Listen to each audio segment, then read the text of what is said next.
To our weekly Bhakti Vaibhav class. In the previous class, we discussed about how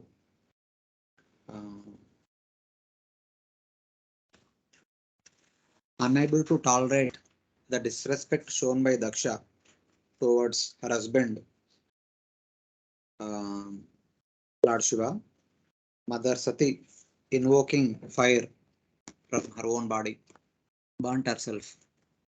And seeing that, the followers of Lord Shiva wanted to destroy Daksha and the sacrificial arena. But Bhrigu Muni, immediately by throwing some oblations into the fire, created Rubu Devatas, who defeated and chased after all the followers of Lord Shiva from that place. And now they all went back to Kailash. And what happened afterwards, the subject matter for today's chapter. So the fifth chapter is entitled as Frustration of the Sacrifice of Daksha, or Death of Daksha. In the fifth chapter, Lord Shiva, hearing the death of his wife Sati, cuts the head of Daksha and kills him by transforming his hair into Virabhadra. So basically in this chapter we see that Lord Shiva becomes very much angry, having seen what all happened, having understood what all happened. Then immediately creates Virabhadra and sends him to destroy the entire sacrifice and also the Yajman of the sacrifice, Daksha. This is a small chapter. So the conversation is happening between Vidura and Maitreya. And then here we also see another picture where Narada Muni is informing all the matter to Lord Shiva.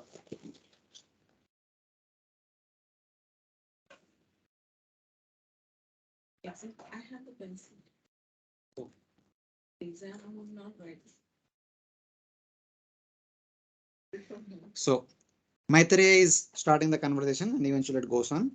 Maitreya Uvacha Bhavo Bhavanya Nidanam Prajapate Asat Krutaya Avagamya Narada Swaparshada Sainyam Ch Tadadvara Bruvair Vidravitam Krodamaparamādade.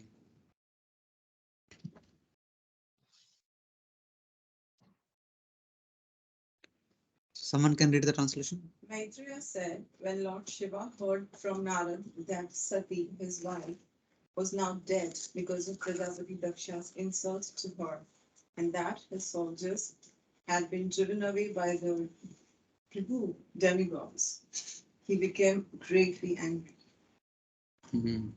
So Maitreya is saying that. So what happened afterwards? Before the followers of Lord Shiva could reach Kailash, Narada Muni went there and informed Lord Shiva everything that had happened. It is not an ordinary matter. It is a big subject matter. Bhavo Bhavanya Nidanam Prajapater. Bhavo Bhavanya Nidanam. Nidanam means death. So Asat Kritaya, Prajapate Asat Kritaya. By the wrong activity of Prajapati Daksha, Lord Shiva's wife Bhavani has given up her body. So this information has passed on to Lord Shiva by Narada Muni. Hearing from Narada about that Sati had died because of the insults to her by Daksha, and that the soldiers had been driven away by the Rubus who arose from the sacrifice, Lord Shiva became very angry. Having understood what all had happened in the sacrificial arena of Daksha from Narada Muni, Lord Shiva became very angry. Vidravitam Krodam Aparam Adade. Apara Krodam, uncontrollable anger manifested in the heart of Lord Shiva. Lord Shiva heard that Sati had died because of the insult of Daksha. The Rubus had appeared at the sacrifice by the oblations thrown by Bhrigu Muni, and they kind of defeated the followers of Lord Shiva and chased them after away from the sacrificial arena. So in both way, kind of there is a big defeat of Lord Shiva. So in one sense. So then Srila Prabhupada writes, Lord Shiva understood the purpose of Sati When Sati was going to, even Lord Shiva told her, don't go. If you go there, you will get insult only. Better don't go. But in a way, she said that, no, no, my father is not like that. I will sort out the matter. I will go and settle the matter between you and my father. Something like that she went. But Sati wants to settle the conflict. But Sati was deliberately insulted by her father. How? By not being received properly when she visited his house without being invited. Anyway, Shiva did not come. Only daughter came. He could have spoke to her, he could have invited her. That's all. Small basic etiquette could have followed, but did not do that. Sati became very unhappy with that entire thing. Not because she was not respected, she was not treated properly, but because her husband was not given due respect. Her husband was not even invited in the oblations also. So Sati could have killed herself, could have killed her father Daksha, because she is the personified material energy and has immense power to kill and create within this material universe. She is so powerful, she acts under the direction of Supreme Lord as his shadow. So, but since it is not proper to kill Daksha herself, she decided to give up her own body, which she had obtained from Daksha. And Daksha did not even check her. Sati could have killed Daksha very easily, but she did not do that, because that again brings infamy to Lord Shiva. So instead, she gave up her body because that body produced by Daksha. She does not want to keep any relationship with Daksha. So, but while she is preparing everything in order to kill herself. Daksha did not stop her. First thing, he did not invite her, did not receive her, did not speak to her, did not stop her also. So many. And Narada always carries the news of such events because he knows their import. When Lord Shiva heard that Sati was dead, he became exceedingly angry. And how Rubu Devatas created by uttering the Yajurveda mantras driven away all of his soldiers who were present in that arena of the sacrifice. Lord Shiva became unhappy with both the cases. So Daksha was okay. Even Bhrugumuni also kind of taking side of Daksha, kind of created some devatas and who dispatched the followers of Lord Shiva completely. So Lord Shiva wanted to reply to this insult, and thus he decided to kill Daksha because he was the cause of the death of Sati. Here Daksha is the main culprit. So he wanted to kill Daksha. At the same time, he wanted to teach the lesson to all other assembled Devatas and Brahmanas also.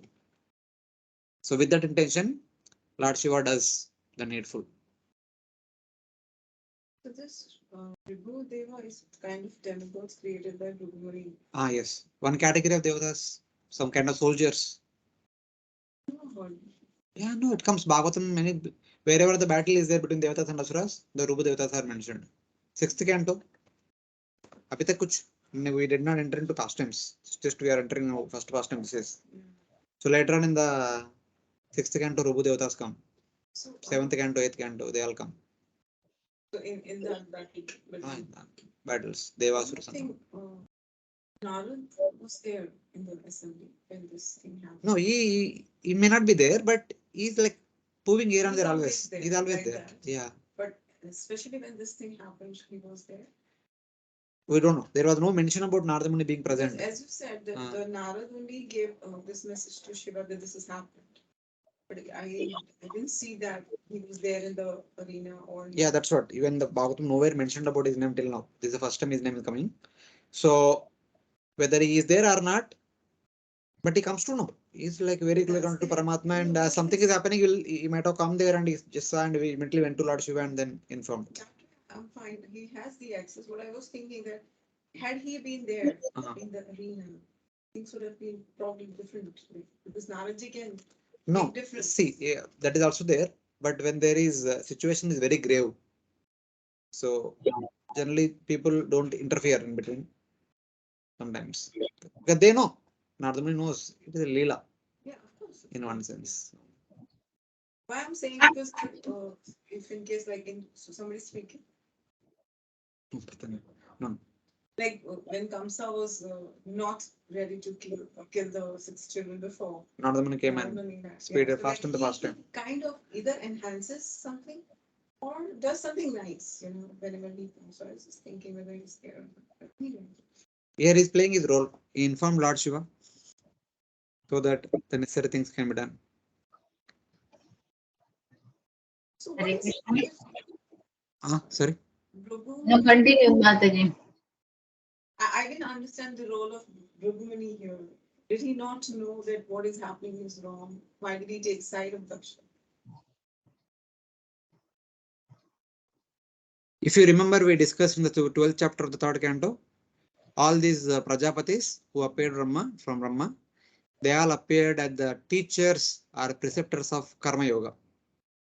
Four Kumaras appeared to preach Jnana and Ashtanga Yoga. Narada Muni appeared as the preceptor of the Bhakti Yoga, and all the sages appeared as the preceptors of Karma Yoga. So generally in Ashkama Karma Yoga, sometimes the karma is like that. They kind of little bit affected by Sakama Karma mentality also sometimes. Here they are giving prominence to sacrifice. That sacrifice should happen, things should go on completely, etc. etc. That is their main focus. If somebody is coming in between to stop something, to destroy something, that time the followers of Lord Shiva came forward to kill Daksha as well as to destroy the sacrifice. And Bhrigu kind of stopped them so that sacrifice should not be disturbed. So his intention to protect the sacrifice. That was first. The last chapter, whatever we discussed. Sati is. No, that time only. He did not say anything in between. It's something is happening between a father and daughter. So what others will do? Yeah. It is like a grave subject between family members. What others can do? How much can do? Yes, Mataji. Prabhuji, in the purport of this first verse, it is written that Lord Shiva understood that Sati, being the youngest daughter of Daksha, could present the case of Lord Shiva's purity of purpose and would thus be able to mitigate the misunderstanding between Daksha and himself. Hmm. But such compromise was not attained, and Sati was deliberately insulted by her father and misbehaved like his father misbehaved. So, Prabhuji, in the previous chapter, when we were discussing about the dilemma of Sati and Shiva, that time it ended with Shiva understood that in either case, if he stops Sati from going to her parents' place, or she goes there and is getting insulted, in either case, she will leave the body. Hmm. So there is no point of forcing her to do anything. Let her do what she wants. Yes, And yes. and here it is some different understanding that Lord Shiva expected that she will go and mitigate the misunderstanding between him and Daksha. So how we understand this both? See, of course, that is true. Lord Shiva knew the mentality of Daksha, so he concluded that this is what will happen. But for just to give a benefit of doubt towards Sati, Sati thought that she will go and reconcile subject matter. But see, one thing is that Sati losing her body or losing her heart or becoming angry with the parent, father, etc., etc., is like immediate anticipation.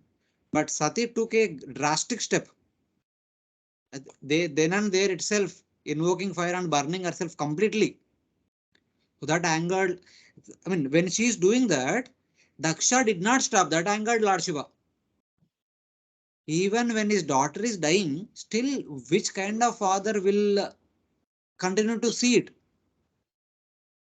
So now Lord Shiva, see, initially when see, this is what we hear na, in the case of Vaishnava Aparadh, when somebody criticizing us, we should keep quiet. When somebody criticizing some other Vaishnavas, we should not keep quiet. We should really do needful. So now Lord Shiva is, I mean, what kind of person is he? Does he deserve to live? So like that, it is coming to that point. His own daughter is dying in front of him. He is not even doing anything to stop her. So what kind of person can be like that much hard-hearted? So Lord Shiva That decides that he does not deserve to live. So he want to end that. that is understood, and Shiva's frustration and anger is also completely understood. But like means both the things Shiva was expecting, that either he had that anticipation that something of that kind of can No, occur. no, he did not have that anticipation. Sati had that anticipation. Sati said, "No, my father is not like that as you think. I will go and settle the matter." I'll make both of you friends. But then what it means that when we were saying that Lord Shiva was in dilemma that even if she stopped forcibly from going there or she goes there and get insulted, in either case she will leave her body. See, that is from Lord Shiva's side. What I'm saying, this is from Sati's side. Sati wanted to go there and reconcile the subject matter, reconcile the miss, what you can say, um Okay, understood. conflict between them. Yeah. Means that Shiva's thinking was there, and here Ah, what is presented is Sati's thinking. yes. Okay. Thank you, Prabhu.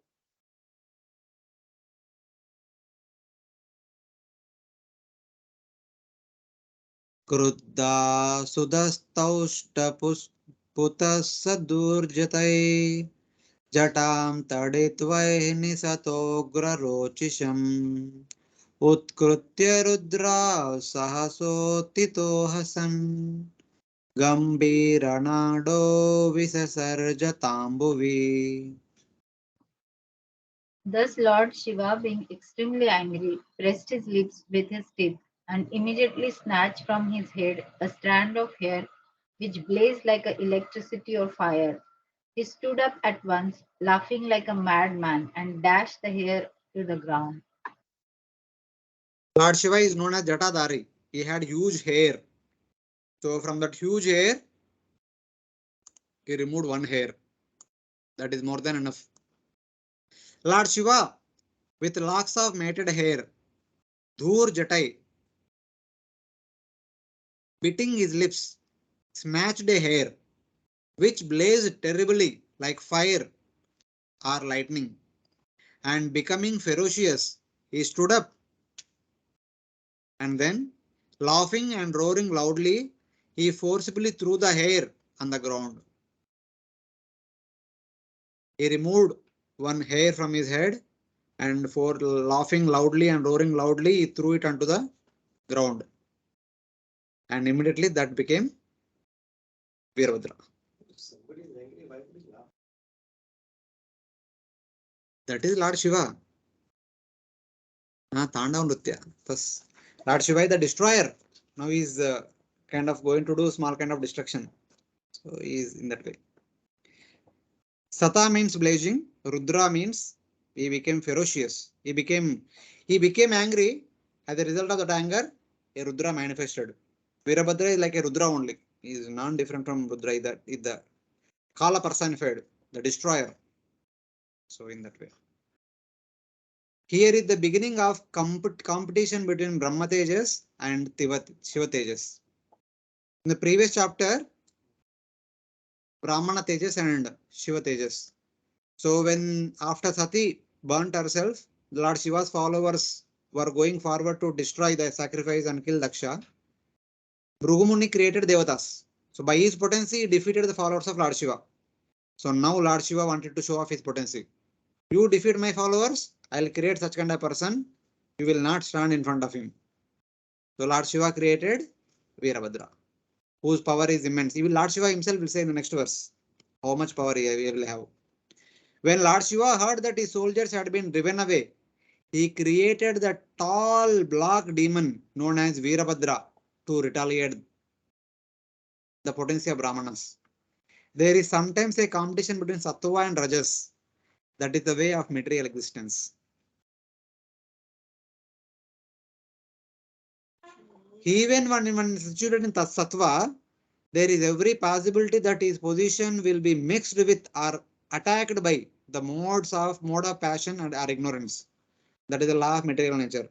That means within the material world there is nothing complete, pure. Everything has little contamination. So even Sattva also has some contamination of Rajoguna and Tamoguna. Sometimes they become prominent. Pure manifestation of goodness is not at all possible in this material world. Thus, the struggle for existence between different material qualities is always present. There is no excuse for that. It is always present. This quarrel between Lord Shiva and Bhrugumuni, in one sense, it is not exactly between Lord Shiva and Bhrugumuni, but just for a comparison sake, centered around Prajapati Daksha, is the practical example of such competition between different qualitative modes of material nature. We can see within ourselves only. Sometimes mode of goodness become prominent and overpower us. Sometimes mode of passion, sometimes mode of ignorance. So something like that. Lord Shiva is the most peaceful personality in the previous chapter. But now situation is becoming like that. He has become most unferocious personality. So it's like that. Yeah, So somewhat. his He's a destroyer. is justified. Prabhuji, here Brahma Tejas and Shiva Tejas are in which mode? Like whatever Bhrugumani created, that is in Sattva Guna. That is Rajoguna. Okay, and from Shiva's side now, whatever is being done, that is in mode of, because Shiva represents the mode of ignorance. Shiva does not represent mode of ignorance. His activity of destruction represents mode of ignorance. Shiva is actually in Sudatta world form. Okay, so whatever Lord Shiva is doing, that will be in the mode of Sattva Guna here. No, actually, Prabhupada writes that, of course, Brahma Tejas is in mode of goodness. The Brahman potency is supposed to be mode of goodness. And Shiva Tejas is supposed to be in mode of ignorance. But here, Prabhupada calls it as Rajoguna. The goodness is Brahma Tejas. Shiva is Rajoguna. Bhrugu's intention was there at that time just to protect the sacrifice. He created the Devatas and he kind of defeated the Shiva's followers and fled away. Okay. So, but here Lord Shiva had to rule it. But it's somewhere or other, knowingly or unknowingly, somehow or other, Bhrigu and all the Brahmanas took the side of Daksha. In one sense, because the sacrifice is sponsored by Daksha. All these Brahmanas should have given up the sacrifice themselves and they should have left it immediately. Some of the Brahmanas left immediately. If you remember during the first episode, also some of them left as there's a cursing and counter cursing going on. Some of the people left. So Bhrigu and some people must have left that place because that place is contaminated. One thing is Sati was not respected, Lord Shiva not respected. Sati killed herself. So it is not fit for continuing sacrifice in one sense. They should have left, but they did not do that. They made a mistake of creating devatas and defeating the Shiva's followers. So Lord Shiva wanted to teach them a lesson. So they will learn the lesson actually. In the next chapter, we'll see that. Okay. So in that way. Thank you. Even though they are supposed to be in the goodness, but sometimes because of their attachment toward the sacrifice, it becomes mode of passion. So that's why we can say Bhrugu's activity is in the mode of passion. And Lord Shiva, though his activity of destruction is in the mode of ignorance, but now he want to do correct the subject matter. So it is a goodness. Creating Virabhadra can be seen as a goodness activity. Because he want to correct the situation in the form of killing. So it like that. So Shiva can get angry in spite of being in a Shuddha Sattva. That is seva is like that. And if you don't get angry, will not destroy. Destruction means anger. Anger के बिना destruction नहीं होता. So this we will call as a anger in mode of goodness, Prabhuji. No. See, anger is by nature anger in the mode of ignorance only. The activities of anger, everything is in the mode of ignorance only. But here, see the intent. See, it is like falena parchayate. We should not see it just the way. Anger means not always goodness. Like parents becoming angry towards children, is it ignorance? No, it is goodness only. Parents want to correct the children when they make naughty behavior. Yeah. So it is all what is the purpose, what is the intent that makes that decides what it is. Okay. So like that. But in generally, Lord Shiva's service is to destroy. That time when he becomes when he becomes angry, that is a function of ignorance. The destruction is a function of ignorance. But now in one sense it's going to destroy only, but it is a corrective measure. From that point of view, we can see it as a goodness also. Yeah, but actually there is one small doubt, Prabhuji, like when we say that the activity of destruction is in the mode of Tamoguna, but we have to see the intent. So even when Lord Shiva does the complete final destruction at the time of dissolution of the universe, he is doing it as a service to the Lord. No? So his intent is not any malicious or something, even though the No. activity. See, you're not getting it. The action itself is contains the mode. See, modes are not something, mode is not basically energy. Like Brahma's activity is to create. Creation means passion. Passion is not like the grass, lusty behavior. Passion means that impetus to do something. So it is Okay. like that. Goodness means sustenance. Hmm.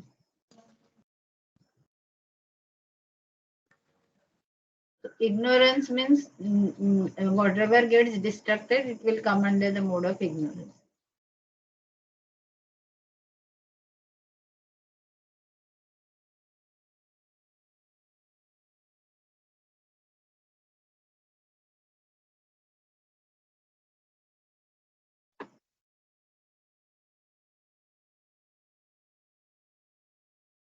Yeah, it is like that.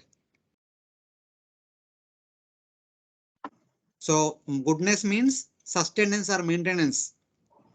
Good in goodness, things go smoothly, slowly, slow and steady win the race kind of thing. Ignorance, the function of ignorance is to destroy.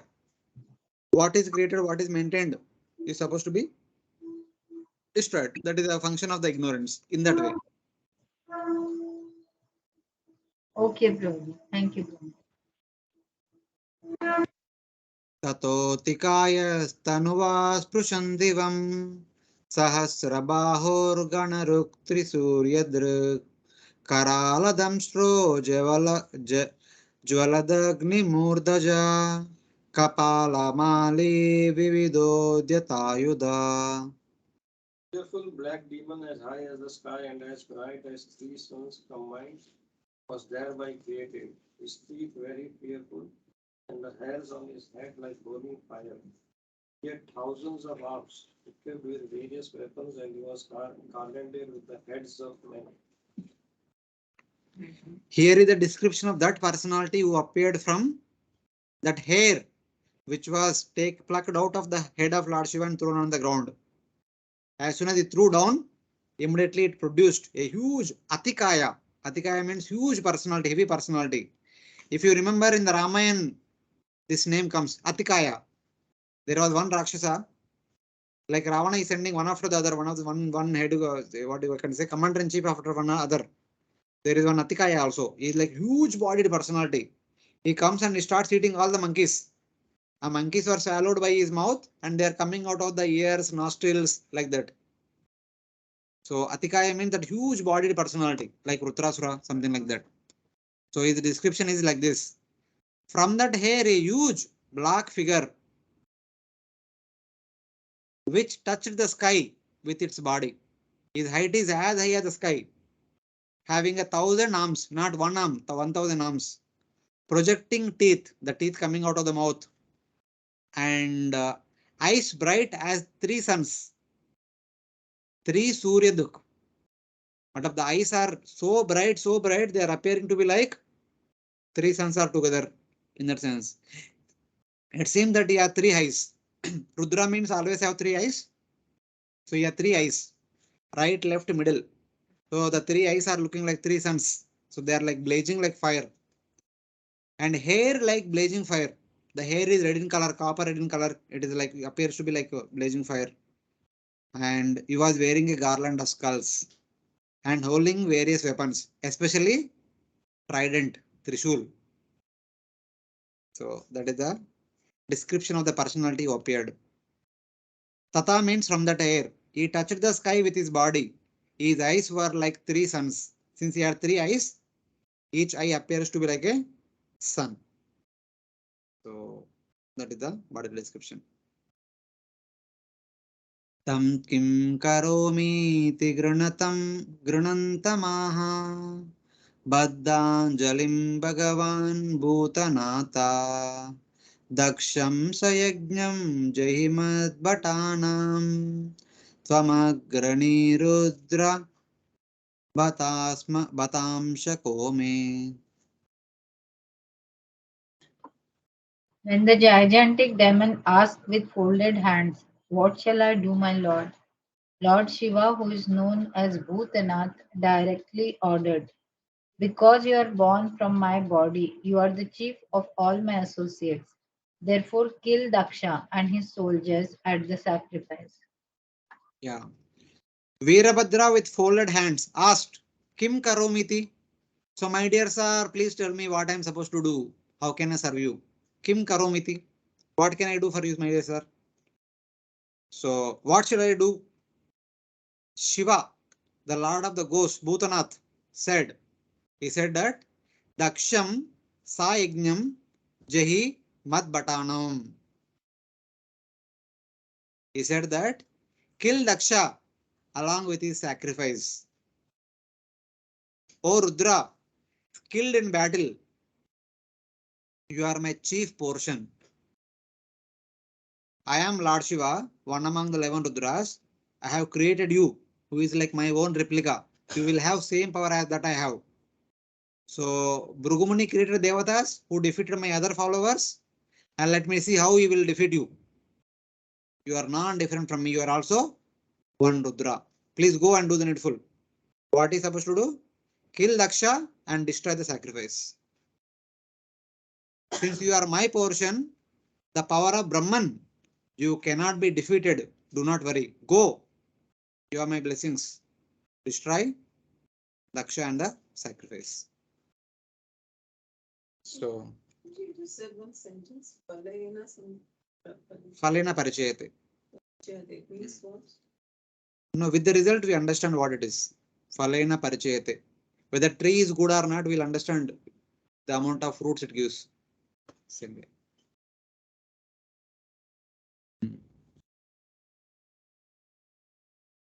आज्ञप्त एवं कुपितेन मन्युना सदेव देवं परिचक्रमे विभुम् मेने तदात्मानमसङ्गरंहसा महीयसां तात सहिष्णुम्. Vaibhav continued, my dear Vidhu, the black person was the personified anger of the Supreme Personality of Godhead, and he was prepared to execute the orders of Lord Shiva. Thus, considering himself capable of coping with any power offered against him, he circumambulated Lord Shiva. Yeah. Oh Vidura, thus ordered by angry Shiva, Virabhadra circumambulated the powerful lord of the Devatas, that is Lord Shiva, Mahadev. He considered himself capable of combating the strength of the strongest with his speed, which could not be matched. So Virabhadra, after circumambulating Lord Shiva, after receiving the instruction and empowerment of Lord Shiva, he considered that no one can stand in front of me. No one can withstand my force. Like that, he started running towards Daksha Yajna. Ordered by Lord Shiva, who was very angry, Virabhadra circumambulated Lord Shiva. He had the speed which could not be matched. Asanga Ramhasa. No one can stop or no one can match with the speed of Virabhadra. Like the speed of Lord Shiva, who is without material association. Since he is Atma Rama, self-satisfied. No one can stand in front of Lord Shiva because he is the final destroyer. When you want to destroy something, no one can stop it. Something like that.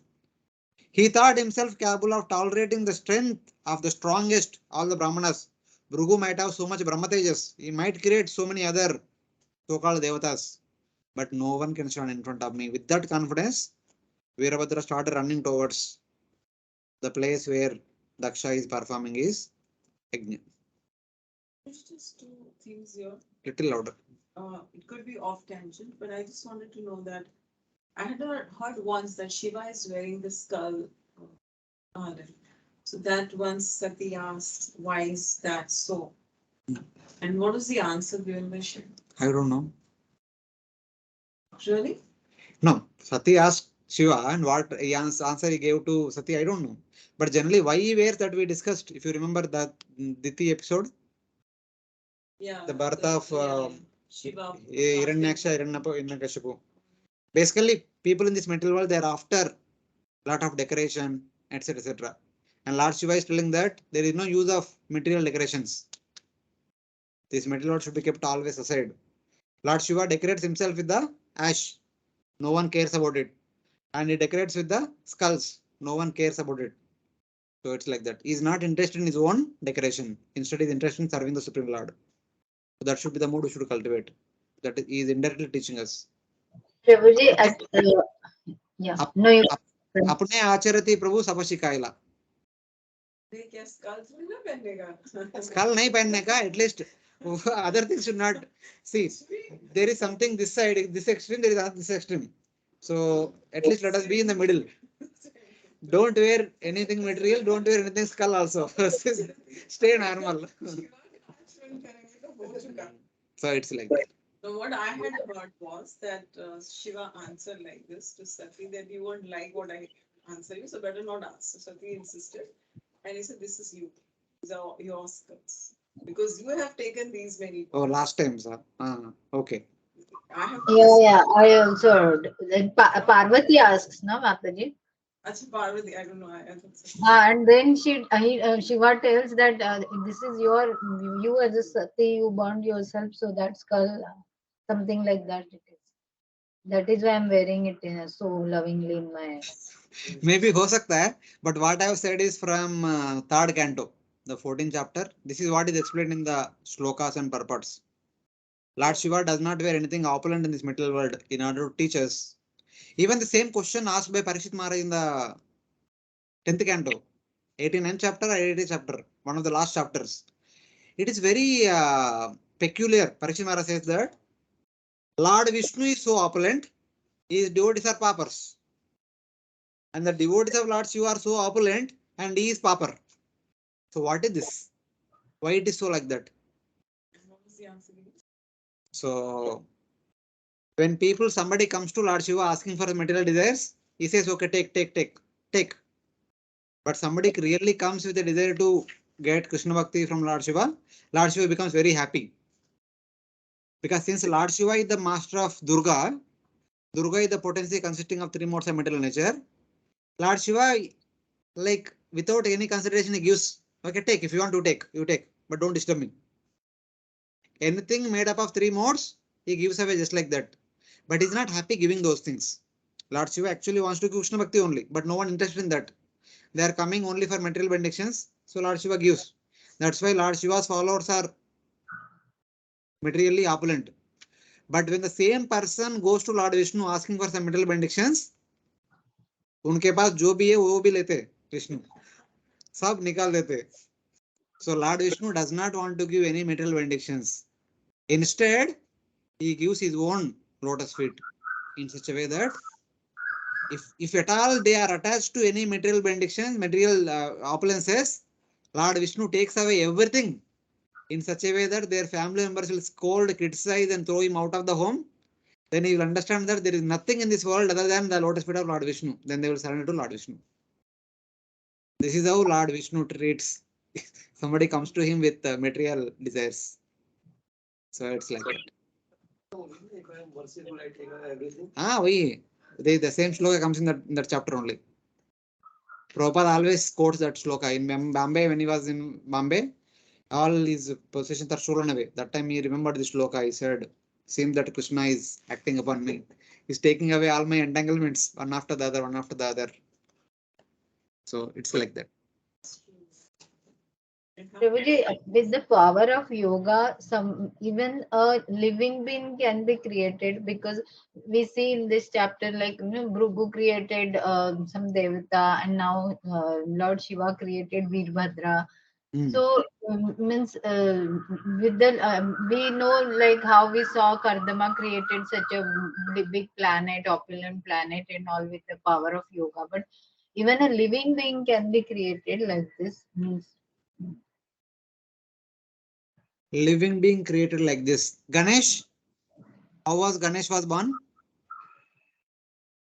Every year we celebrate Ganesh but Chaturthi. Ganesh was like he was like a human being, and then his head was cut off, and then he was No. implanted. How was he born? How does he Yeah, look like that? Not that. How was he born?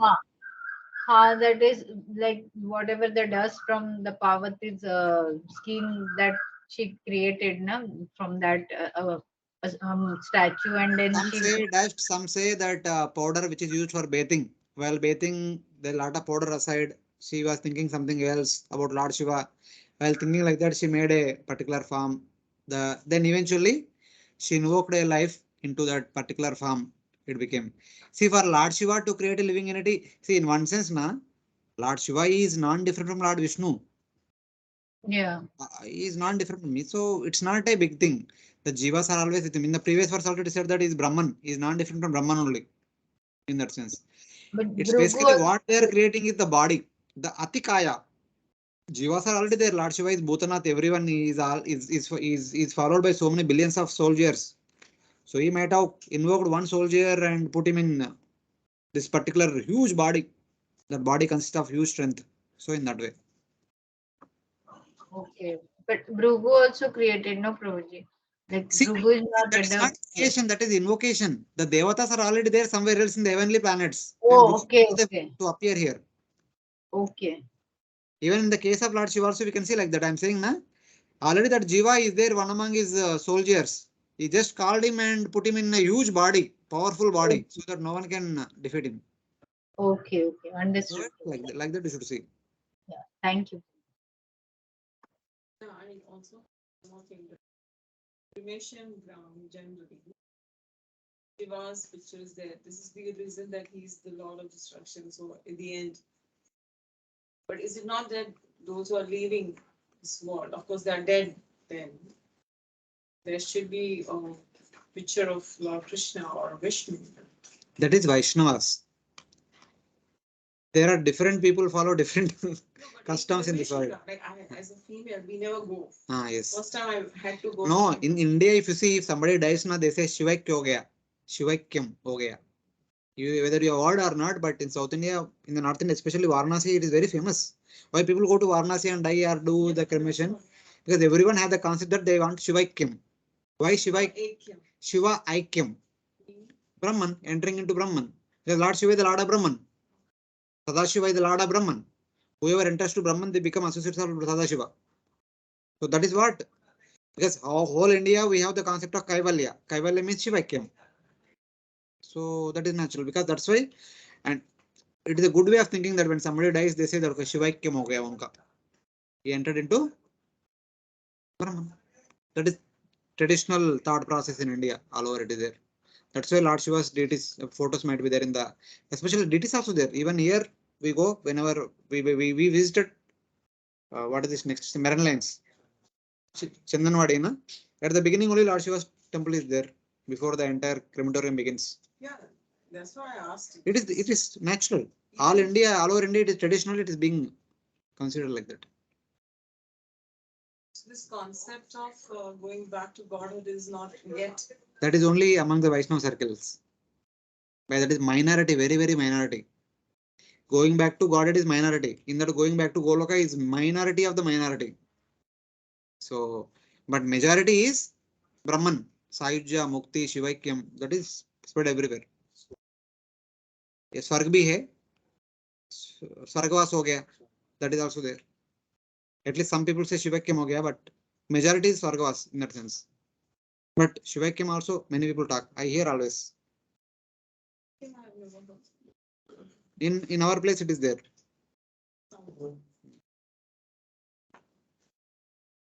So we'll continue. अन्वीयमाना सतुरुद्र पार्षदैर् भृशं नदद्भिर् व्यनदत् सुभैरवम् उद्यम्य शूलं जगदन्तकान्तकम् सम्प्राद्रवद्घोषणभूषणाङ्घ्रि.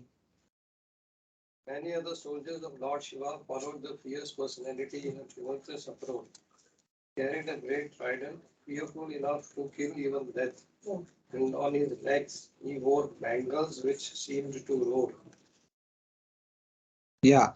Now the journey of Virabhadra is described, accompanied by the followers of Lord Shiva. In the meantime, by the time Lord Shiva created Virabhadra, all the followers came here.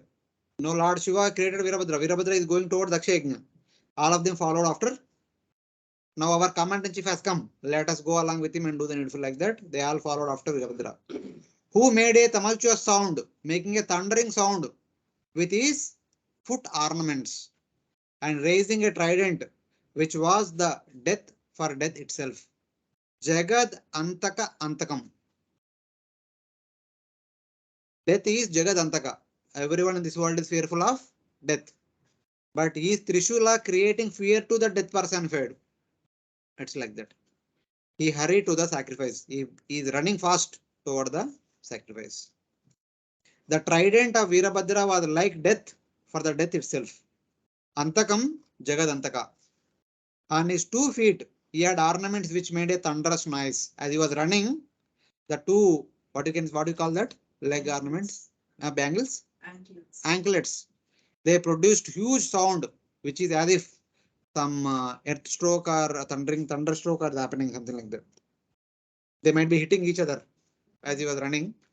That created huge noise. Have you seen the anklet of Vibhishan in anklet or a bangle of Vibhishan in Jagannath? Hmm. That's what they say, no? That I don't know. Jagannath Puri in Orissa, once Vibhishan came to take darshan, and his bangle is there. Hmm.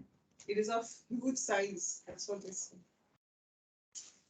You have to go somewhere. There was a meeting. Okay, no problem. We'll complete it at 8 o'clock. And Vaibhav is also leaving at 8 o'clock. Atar Atar Yajamana Sadasya Kakobi Udicham Prasamiksharenum Tamakimetat Kutayetat Rajobut Iti Dvijapatnayascha Dadyo. At that time, all the persons assembled in the sacrificial arena, the priest, the chief of the sacrificial performance, and the brahmanas and their wives, wondered where the darkness was coming from. Later, they could understand that it was a dust storm, and all of them were full of anxiety. Yeah. Seeing the darkness in the northern direction, the priests, sponsors, and assembled guests understood it was dust. Because Virabhadra is running very fast, followed after him so many Yakshas, Rakshasas, Bhuta, Preta, Pishashas, all the followers of Lord Shiva, they are also following after him like a huge army that created a lot of dust. That was witnessed by the Brahmanas and their wives and the wife of Daksha. They looked at the dust which is coming from the northern side. And then they were asking, they are speaking to themselves, where has this dust come from? Kimetat kuta etad raju abut. What is the reason for this dust? From where it is coming? In the next couple of verses, they are going to suspect many reasons. What could be? This could be because of this, it could be because of this, like that. When it became dark, the entire area became dark because so much dust is coming from the northern direction. They thought that it was impossible. So this suddenly it cannot be possible like this. Then they understood it was dust. But where has this dust come from? Initially it became dark. Then they thought that it is still daytime only. How can it become dark? Then they looked around. They saw that some dust is rising. So they understood it is dust. But what is the reason for the dust? They are trying to understand. Vatanavanti nahi shanti dasyava prachina barhi jivati hogradanda gavo na kalyanta idam kuto rajo loko duna kim pralayaya kalpate. Conjuncturing on the origin of the storm, they said, there is no wind blowing and no cows are passing, nor is it possible that this dust storm could have raised by the plunderers, for there is still the strong king Barhi, who would punish them. Where is this dust storm blowing from? Is the dissolution of the planet now to occur? So all the ladies, they are talking to themselves and they are also inquiring from the Brahmanas. Since the Brahmanas are supposed to be learned, they are inquiring from the Brahmanas. The winds are not blowing, so dust should not come. Dust generally comes being carried by the wind. So there is no wind, but how come dust is coming? It is not the thieves. Of course, if some thieves are running on the horses, they are riding on the horses, then dust can come. But it cannot be thieves because King Prachina Barhi, who administers severe punishment, is still living. When this Dakshayajna is happening, Prachina Barhi is ruling the entire Bhumandala. He is so powerful king that the thieves cannot exist in his kingdom. Prachina Barhi is the grandson of Prutu Maharaj and the father of 10 Prachetas. The later part of the fourth canto talks about Prachina Barhi. The entire pastime of Puranjana, it is in relation to Prachina Barhi only. He will come. My grandson of Prutu Maharaj. Grandson or great grandson of Prutu Maharaj and father of Prachetas. So he was ruling that time when this Dakshayajna was happening. Which canto are we learning about Prithvi? Here only, fourth canto. Later on. And about him also we are Ah, learning both are in the fourth canto, same fourth canto. And then they are saying that so thieves cannot be. Is it because of the cows? But we don't see that no one is hearing cows. We neither hear the shouts that cows moving the cows or somebody shouting at the cows. That kind of sounds we don't hear. Where is the dust coming from then? Is this the world ready for final destruction? Is it going to be the universal annihilation? So like that, they are suspecting so many different reasons. They considered various possibilities. It is evident that Prachinabari was the king at that time, and hence there will be no possibility of thieves coming in a group. So then the ladies continue to say that Prasuti Mishra Shriyadvigna Chitriya Udvigna Chitta Uchur Vipako Vrijinasaiva Tasya Yat Pashyantinam Duhitranam Prajesha Sutam Satim Avadadyau Anagam. Prasuti, the wife of Daksha, along with the other women assembled, became very anxious and said, "This danger has been created by Daksha because of the death of Sati, who, even though completely innocent, quit her body as her sisters moved on." As all the other ladies were proposing so many other reasons, now Prasuti comes forward and she tells, the wives of Daksha headed by Prasuti with anxious hearts said, this is the result of Daksha's sin. Whether it is going to be universal annihilation or not, we don't know. But whatever is going to happen, whatever is happening now is the result of Daksha's sin, certainly, without any second thought. While her sisters watched, Daksha insulted Sati, who is his own daughter and who was very innocent. And Sati was insulted in the midst of her own sisters and she could not tolerate it. And she committed she burnt herself. And what is going to happen is the result of that sin of Daksha. The woman of whom Prasuti was the chief spoke. This is the result of the offense of her father. Not only did Daksha offend her, but did so in the presence of her sisters, and she was innocent as well. She does not deserve that kind of disrespect, that kind of neglect, and that kind of offense because she is very simple lady. She should have been cared for. But Daksha, as a father, as a matured father, did not do it. He is going to bear the consequences. She was very young, Ah, as was mentioned before. yeah. And one thing here is that the wives know the sins of husband. Ah, yeah. They are there from the very beginning, na? No, that is there. Ah. Not only they saw it, but they understood them. Yeah. They never took side of Daksha, saying that, oh, you were right. Although wives. As a followers, they did not tell Daksha in front of all the people. So, but here they can't keep, at least mother can't keep quiet. So she is presenting. Yes. Prabhupada writes, as a soft-hearted woman, she could immediately find fault with her husband also. You made a mistake. You are going to get the consequences, like that she said. यस्वन्तकाले विपता जटाकलापा स्वशूलसुशर्पितदिग्गजेन्द्रा वितत्य नृत्यति उदिता श्रुतधोर्ध्वजान् उच्चात्तः सा स्तनयन्तु भिन्नदिक्.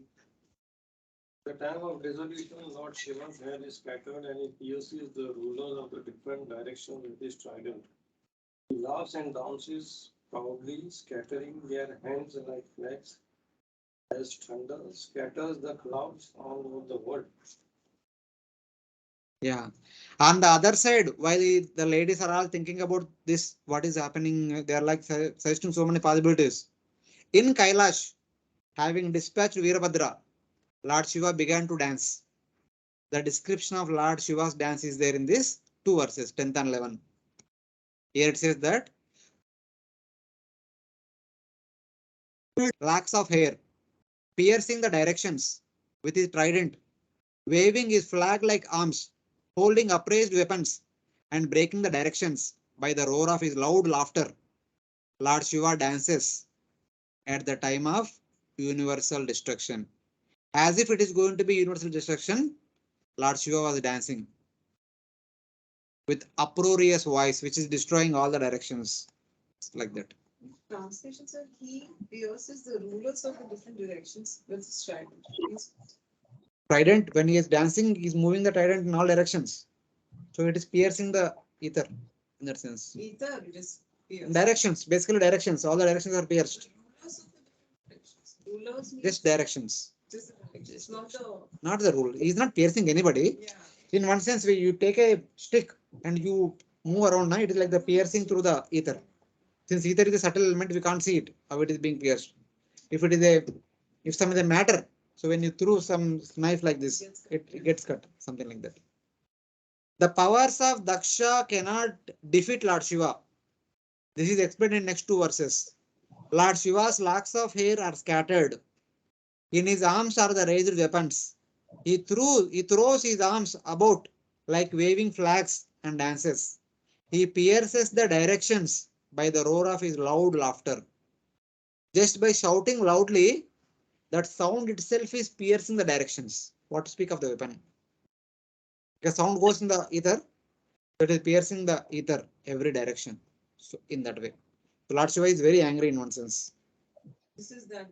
Yeah, the effect of that. Yeah. Shiva Thanda. The next verse also continues to describe Lord Shiva's dance. Amarshayitva tamasaya tejasam manyo plutam durniksham brukutya karala damshra birudasta bhaganam saswasti kim kopayato vidhatu. The gigantic black man bared his fearful teeth. By the movements of his blows, he scattered the luminaries all over the sky, and he covered them with his strong, piercing effulgence. Because of the misbehavior of Daksha, even Lord Brahma, Daksha's father, could not have been saved from the great exhibition of anger. Yeah. So his power is being indicated that when Lord Shiva becomes this kind of angry mood, even Brahma cannot stand in front of him. Then what to speak of ordinary Daksha? Something like that. After angering Lord Shiva, terrifying in appearance, who has intolerable strength, Asaya Tejasam, great anger, Manyuplutam, and who scatters the planets by his frown and protruding teeth. How can a person, even Lord Brahma, have good fortune? Having angered Lord Shiva, whose anger cannot be tolerated, how can Daksha remain peaceful? Even Brahma cannot remain peaceful. How can Daksha become peaceful? Something like that. Having angered Lord Shiva, who scattered the luminaries like the fire and the sun, how can a person have good fortune? Even if Brahma, the father of Daksha, angered Lord Shiva, what to speak of others? By Daksha's cruelty, we have fallen into the greatest danger. So in one sense, the ladies there, they are describing what kind of effect Lord Shiva's dance will produce. So Daksha angered Lord Shiva. Now Lord Shiva is dancing. The effect of Lord Shiva's dance is this dust. They have not seen it. Who is there with behind the dust? So when they see, they become frightened. So like that. Now they are saying that Daksha cannot withstand the anger of Lord Shiva. Daksha is killed. They are like confirmed. Daksha is going to be killed. So in that way. Now the personality who is behind the clouds now coming forward. He will become visible to the entire people assembled in the sacrificial arena. Bahuvevamudvigna drushochamane janena dakshasya muhurmahatmana utpeturutpatatama sahasrasho भयावहा दिवि भूमौ च पर्यक्. While all the people talked among themselves, Daksha saw dangerous omens from outside the earth and from the sky. While people were continuously speaking in this way, one after the other, especially the ladies, with nervous glance, thousands of great disturbances, frightening even the sober-minded Daksha, appeared in the sky, Divi, appeared on the earth, Bhumau, and appeared all around. On the sky, on the earth, and all around. In all three places, Daksha began to see thousands of bad omens, which are the signs of destruction. O mothers, you are speaking the truth. In this way, all the assembled persons spoke. All the Brahmanas, the men, they are saying that, O mothers, whatever you say is true. It seems that it is going to be destruction of the entire universe. It is all because of Daksha's offense. The omens were frightening even for Daksha, who was powerful. Daksha is so powerful among all of us, but still he is afraid of all these bad omens. So Mahatmana can sarcastically mean the evil-minded Daksha also is fearful now. Till now, even while offending Lord Shiva also, he never became fearful. But now certainly Daksha is also becoming fearful, unable to understand what is the reason behind the dust and seeing all the other evil omens. So it is like that. So now Virabhadra and all his associates are going to enter into the sacrifice and they are going to destroy the sacrifice, punish all the assembled Brahmanas and Devatas and kill Daksha. That will be the remaining part of the chapter. Tavat Sarudra Anucharair Mahamahako Nana Yudairva Manakairudayudai Pingai Pisangair Makarodarananai Paryadravadbir Viduranva Ruddhata. My dear Vidura, all the followers of Lord Shiva surrounded the arena of sacrifice. They were of short stature and were equipped with various kinds of weapons. Their bodies appeared to be like those of sharks, blackish and yellowish. They ran all around the sacrificial arena and thus began to create disturbances. Yeah. Oh Vidura, Virabhadra along with Shiva's associates who were short, reddish and yellowish with faces and bellies like makaras. Matlab, their stature is short but bellies are big. Something like that. Holding various weapons. You remember anywhere seeing the deity of Kuvera? In the outside shops में Kuvera deity रहते हैं ना? छोटा personality. People keep in their homes so that they will accumulate wealth करके रखते हैं. Fat bellied person. So in that way. Holding various weapons, running everywhere. They quickly surrounded the entire sacrificial arena.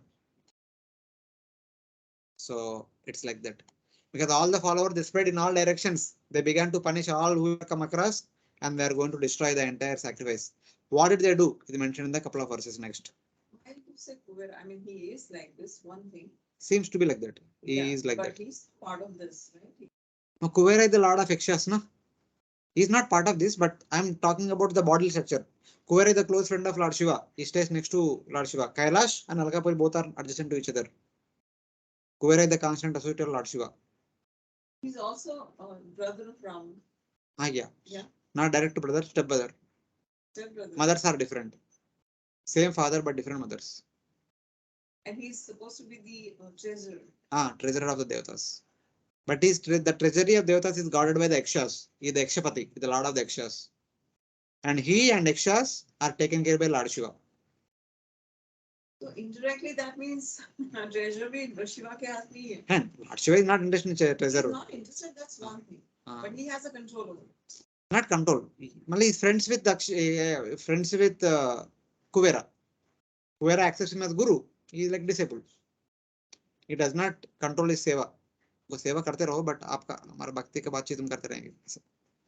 So how come demigods का treasure is being taken care by yakshas? हाँ, Yaksha service is one such thing. Yakshas also need some service. They are engaged by Kuvera. Yakshas are not demons, no? Yeah, Yakshas are also multiple categories. Some Yakshas are demonic also. But here Kuvera is leading some Yakshas. They are under his control, so they listen to him. How do you say yakshas are not demons? Generally they are put in categories. Yes, majority of Yakshas are demons, but some Yakshas under the care of Kuvera. It's like that Ravana in the Lanka also there are so many Rakshasas, but there are some Rakshasas under the care of Vibhishan. They are good people. Vibhishan's wife also good person. Mother Sita, she used to come and comfort Mother Sita sometimes. So in general, majority might be bad, but some minority will be there, na? So in that way. Because that question asked to with Yudhisthira Maharaj was a yaksha. Ah, When Yakshapati. he, That was Dharmaraj, Dharmaraj himself. excuse me, Dharmaraj himself came as yaksha. Ah, yes. He is the one who came and tested Yamaraj, Yudhishthira Maharaj. It was Yamadharmaraj himself. And Yudhisthira is son of Dharmaraj. Ah, he is the son of Yamadharmaraj. So the father came to test the son. Ah, obviously. Father only comes. Who else will come? And even at the end also, father only comes as a dog, na? There also is testing. So, in that way. So now what the followers of Lord Shiva is going to do? Kechit babanju pragvamsham patni shalam tatapare sada agnidrashalam cha tad viharam mahansam. Some of the soldiers pulled down the pillars which were supporting the pandal of sacrifice. Some of them entered the female quarters. Some began destroying the sacrificial arena. And some entered the kitchen and the residential quarters. Yeah. Some of the associates broke the beams, while others destroyed the women's quarters, the assembly hall, the house for the priests, the kindling house, the sponsors' quarters, and the kitchen. Like that, all are destroyed. So Vamsham refers to the wooden beams running east to west, resting upon the pillars. The main beams which are there in the entire main area where sacrifice is going on, they are destroyed. And west of the sacrificial arena was the women's quarter. In the western side, there are women's quarters. They are also destroyed. In the west side, this is east, this is west. West means the back side of the home. Okay. East of the sacrificial arena was the assembly shed. Assembly shed. Sadas. In the eastern direction, there is a place meant for Brahmanas. That is also destroyed. East of that shed was the vehicle to carry Somaras. That is also destroyed. North of that was the place for kindling fire, where the sacrifice is about to begin. That is also destroyed. Viharam is the house for the sponsor. Daksha's house. That is also destroyed. Mahanasam is the kitchen. That is also destroyed. They kind of destroyed all the places which are meant for the construct, the sacrifice. So then continues. Rurujur yajna patrani tataikegner anayasan kundeshu amutrayan kechit bibidur vedi mekala. They broke all the pots made for use in the sacrifice, and some of them began to extinguish the sacrificial fire. Some tore down the boundary line of the sacrificial arena, and some passed urine on the arena. Yeah.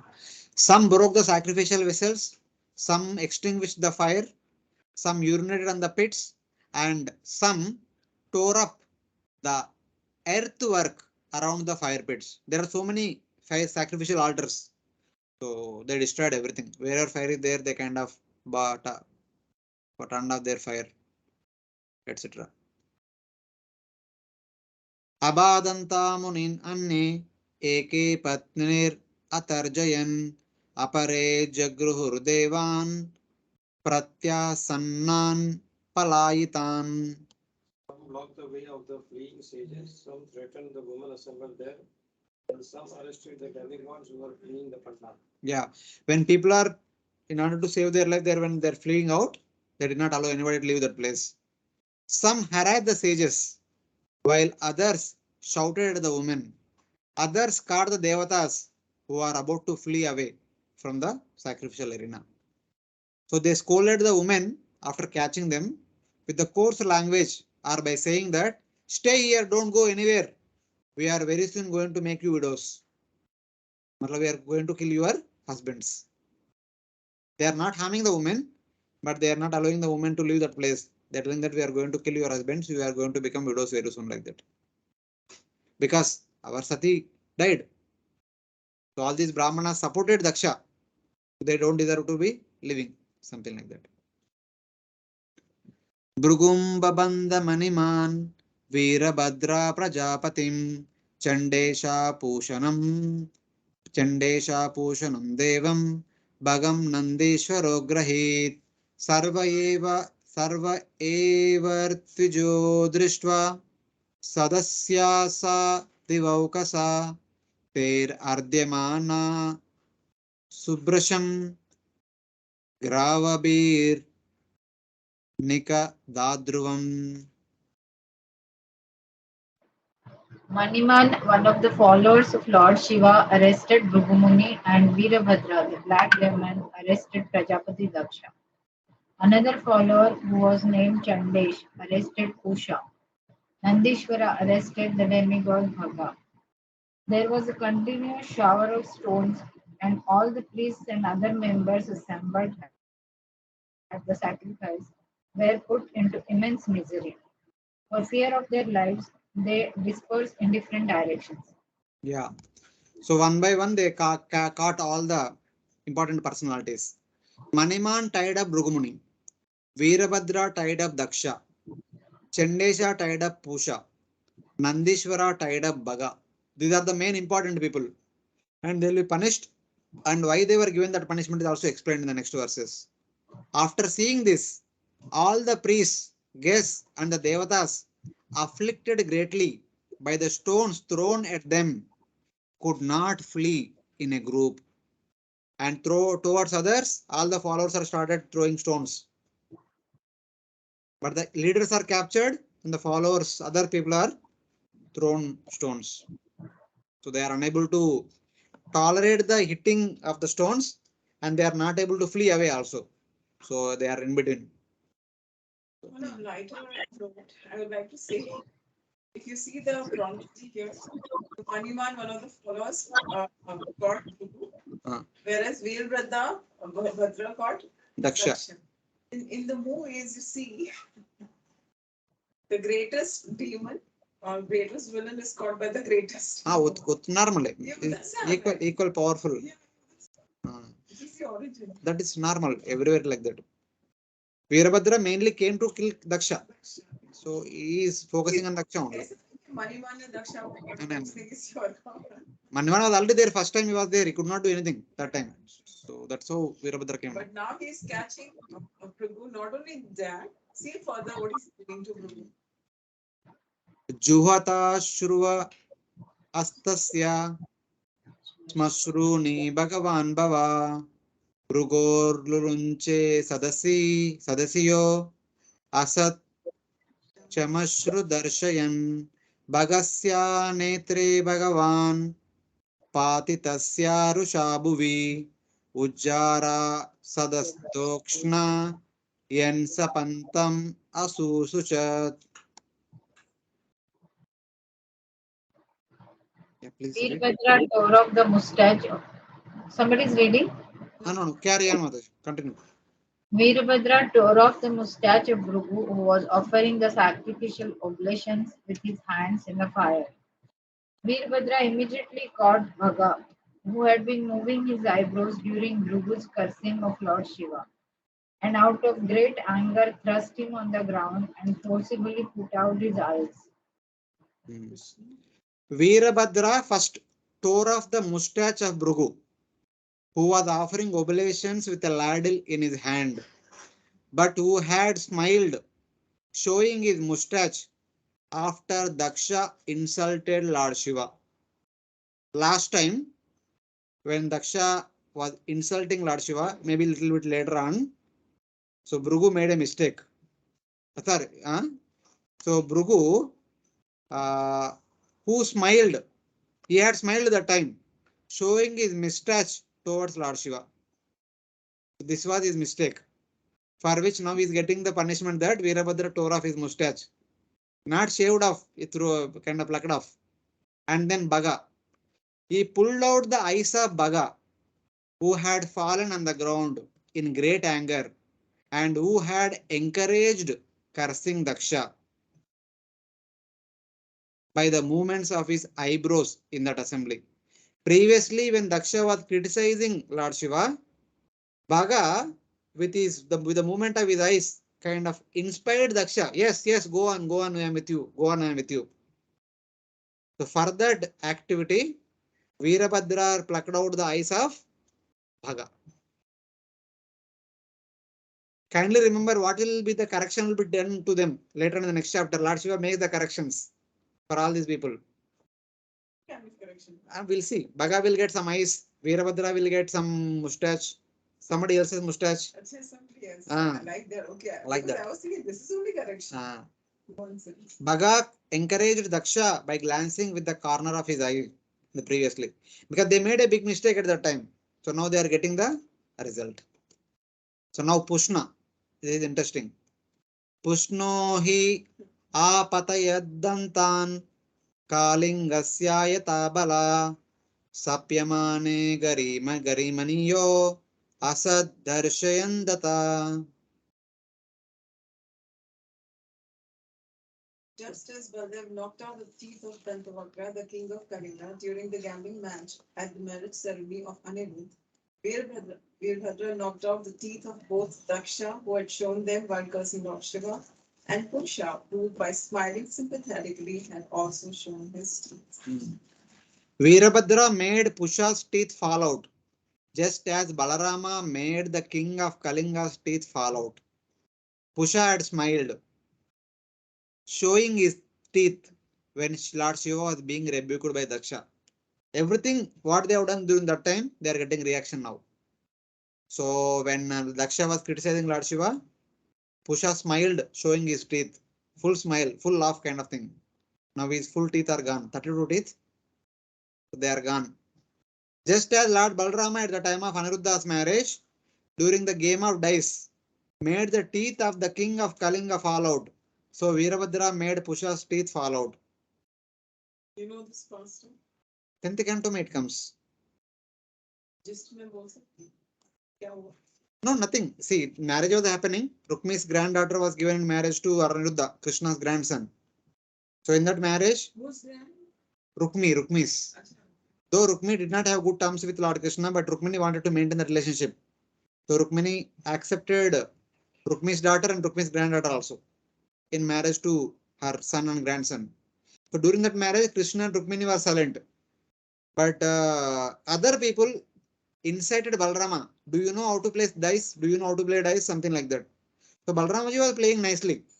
Other party They are always saying that you are defeated, you are defeated. They are taking all the money from Balramji, making they are laughing and kind of cheating Balramji. Balramji did not want to do anything because the marriage itself is a sensitive subject matter. He does not want to create a disturbance.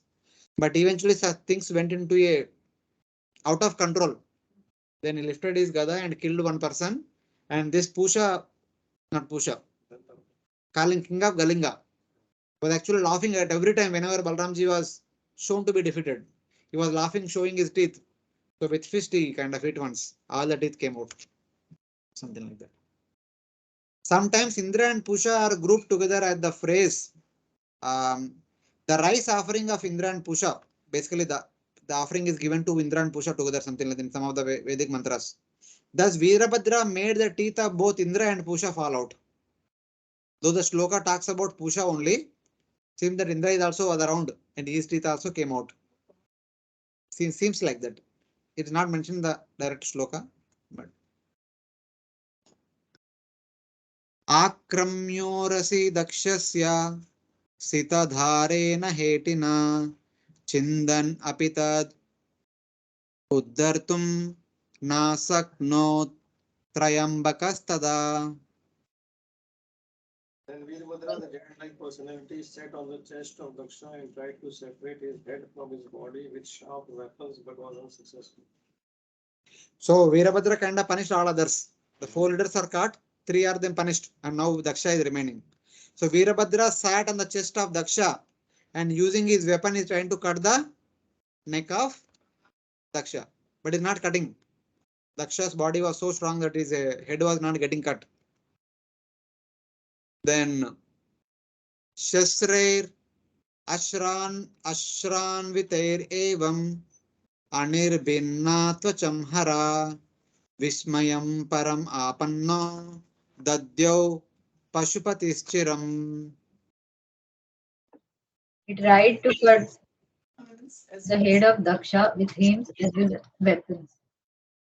But still, it was hard to cut even the surface of the skin of Daksha's head. Thus, Virabhadra was exceedingly bewildered. Seeing that Daksha's skin could not be cut by the swords or by throwing weapons, Virabhadra became perplexed and thought for a long time. So Virabhadra used some shastras, some asras, but still he was not able to cut the neck of Daksha. Shastra refers to the swords and other hand weapons. Those weapons which are always constantly held in the hands and fought with, they are called shastras. And asra refers to those weapons which are thrown like the arrows and tridents. They are called asra. That's why we call as Brahmasra, Vayuyasra, Varunasra. Asra basically the arrows, the shulas and tridents which are thrown. They are called asras. Shastras which are constantly held in the hand and fought with, like gada and sword. They are like balla. Something thrown is astra and something holding is Held constantly and fought with. That is asra. Sorry, shastra. The word seeing should be supplied. Seeing that his skin could not be cut, Virabhadra thought for a long time. Pashupati's chiram. For a long time he was contemplating, what is this? What's happening? My weapons are not able to cut him. ऐसा कैसे हो सकता है? So he thought for a while. Then he understood what to do. Then he did that. Drishtva samyapanam yogam pashunam sapatirmake yajamana pashokasya kayatena harashira.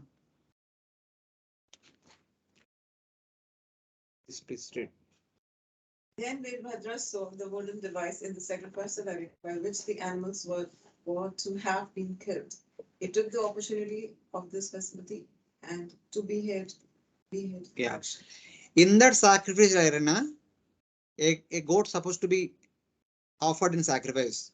The goat's head is kept in a particular arrangement and its head is being cut. So Virabhadra saw that. And Virabhadra thought that instead of killing that animal in the sacrifice, let me offer Daksha only as a sacrificial animal. Seeing a device for killing animals in the sacrificial arena, who had using that device, Virabhadra then cut off the head of Daksha, who had become a sacrificial animal using that device. Virabhadra made Daksha the sacrificial animal, and with that instrument, he killed Daksha. So in that way. So using that instrument, he cut off the head of Daksha. After cutting the head of Daksha, he did something. Sadhuvadasthadatesham karma tattasya pashyatam bhuta preta pishashanam annesham tadviparyaya. On seeing the action of Virabhadra, the party of Lord Shiva was pleased and cried out joyfully. All the bhutas, ghosts, and demons that had come made a tumultuous sound. On the other hand, the Brahmanas in charge of the sacrifice cried out in grief at the death of Daksha. Seeing this action of Virabhadra, the followers of Virabhadra became joyful. The ghosts, demons, and Yakshas, Rakshas, they all became happy. But Daksha's followers became morose. So finally, last verse. Jahavitas chirastasmin dakshinagnav amarshita taddeva yajanam dagdva pratishtad guhyakalayam. Virabhadra then took the head and with great anger threw it into the southern side of sacrificial fire, offering it as an oblation. In this way, the followers of Lord Shiva devastated all the arrangements for sacrifice, and after setting fire to the whole arena, they departed for their master's abode, Kailasa. Yeah. Angry Virabhadra offered the head in the southern fire of the sacrificial arena. Setting the sacrificial arena on fire, Virabhadra then departed for Kailasha. Guhyakalaya means Kailash. So after doing the needful, he killed Daksha, he destroyed the sacrifice, he punished the leaders, they punished the followers, then they are back to their home. So this is how the sacrificial arena of Daksha was destroyed by the followers of Lord Shiva, and Virabhadra killed Daksha and punishes the other leaders for their activity of supporting Daksha while he was criticizing Lord Shiva. So it's like that. Hare Krishna, thank you very much. Grantara Srimad Bhagavatam ki jai, Srila Prabhupada ki jai, Ananta Koti Vaishnava Bhaktan ki jai. Today I have got a small meeting I have to attend, so please we'll stop here and we'll continue in the next week. Chapters and chapters also. Chapter is also over.